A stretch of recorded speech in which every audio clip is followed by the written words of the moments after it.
Hi there. Thank you so much for tuning in to my latest video blog for Consider More by Melissa Correa. Today is Monday, May 5th, 2025, and I'd like to share my latest blog post with you. It's titled, Okay, But When? It's 5:56 p.m. on Monday, May 5th. I'm writing to essentially work through the shocking news. A colleague who officially retired on May 1st after decades of public service died over the weekend. His first full weekend without any responsibilities to an employer. His first full weekend living with the type of freedom that most of us believes only comes with retirement. I can't begin to imagine what his family must be enduring. Their sadness and grief is likely only beginning to creep in and slowly fill the crevices of the hearts of his former office mates and work friends. Death at the start of a person's second life seems so cruel now and back on July 2023. It was Sunday, July 9th, that my 66-year-old uncle had died unexpectedly in his sleep. His death changed and continues to shape the course of my life. He and I were estranged. After nearly 2 years of reflecting on our relationship, I'm still not certain of the cause, though I'm sure distance played a heavy hand.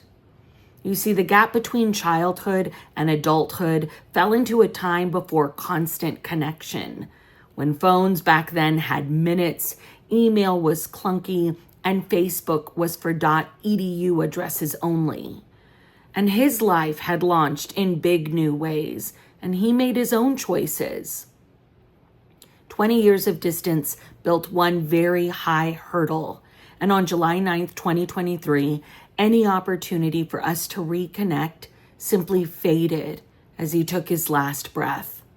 It's one of my biggest regrets. But even in loss, we can still gain. I offered to dig through my uncle's tech in search of details that could help us honor his wonderful life. Photos, any journal entries, or notes that could help us figure out the story he'd like us to help tell. It's incredible what you can learn about a person by swimming through their phone. I listened to the last song he played the night before he died, These Eyes by the Guess Who. The song is described as a soulful ballad reflecting on lost love and longing. The lyrics emphasize the pain of heartbreak with the reoccurring line, These eyes cry for you every night. The song's emotive delivery and orchestration encapsulate the essence of unrequited love. I learned that the last song he favorited on his Spotify playlist was Everywhere by Fleetwood Mac. It's a dreamy, upbeat love song about being completely swept up in the feelings of wanting to be with someone all the time. The song is described as not being about heartache or distance. It's about a pure, joyful longing to share every moment with someone who lights you up. Music tells us so much about the listener. Cell phone apps do too. As I continue to scroll through my uncle's iPhone, I learned he had one of those apps that counts down specific dates. In this case, it was his retirement. By the app's count, my uncle had less than a year before he would gracefully retire from his career. Saved web pages painted a clear picture of what he dreamed of doing: camping, road trips, traveling, and DIY projects around his house. He had serious plans. Big plans, a whole other life ahead of him after retirement, it seemed. Why he didn't fully lean into those dreams, I will never know. But I do know this: life is not about waiting for when. Raise your hand if you've ever said something like this. I'll do this when I lose weight. I'll do that when I save enough money. I'll make that change when I get more experience. I'll walk away when I find something better. I'll take the leap when I'm older. I'll tell him how I truly feel when I gain enough confidence. I'll be better when I am happier. I'll be kinder when I am less stressed. I will focus on myself when everyone else is okay. Okay, but when is it truly enough for us? When we retire? When we're older? What age do we need to reach? How much life do we need to experience to allow ourselves to truly live?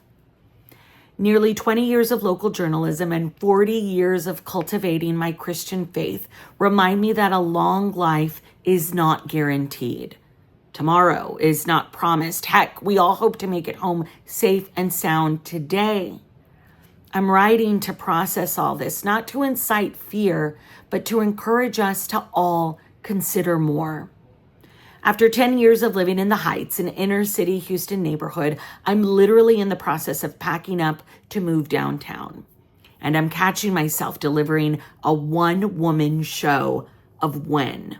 When I move downtown, my life is going to open up with excitement and adventure. I deliver to family and friends in an unsolicited monologue about how I'm suddenly going to do all these things that I haven't done for the last 10 years, all because I'm moving 2.9 miles away from where I currently live. I've signed up for salsa dancing lessons in the park in June. I'm ready to explore downtown restaurants and nightlife. I'm finally going to take the Metro Light Rail from downtown to one of my favorite places in the city, the Museum of Fine Arts, Houston. The world is going to open up wide for me when I move in 3 weeks. But right now, my life is paused. My home is in a prolonged state of packing and purging, and it's all fascinating when you think about it. All of my treasures are carefully tucked into boxes, labeled fragile, antiques, photos, all of them neatly stacked up to eventually be unpacked when it's finally time. I'm not taking any dance classes now. I'm not going to the downtown farmers market yet. I'm still a few weeks out from moving, but let's just pack it all up now for when that time comes. Okay, but when I move, it's going to suddenly be so different. I miss my uncle and our relationship that wasn't. Perhaps listening to some of his music allowed me one last drop of connection for us to share. These eyes and everywhere live on opposite sides of the emotional spectrum, but somehow they echo the same heart. These eyes aches. Everywhere is light spilling in. When you hold both songs in the same breath, you're reminded that love, but really life, isn't just about one thing. It's not just joy or ache. It's both. The weight of what was, the lightness of what could be. And maybe that's the point to living. It's all never going to be perfect. Each day is a gift from God. When will today be enough?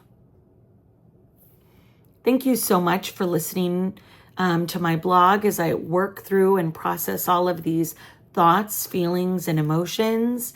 I appreciate you. If you'd like to read more or learn more, you can go to my website, melissacorrea.blog. I hope you're safe. I hope you're well. I encourage you to live, and I'll see you soon.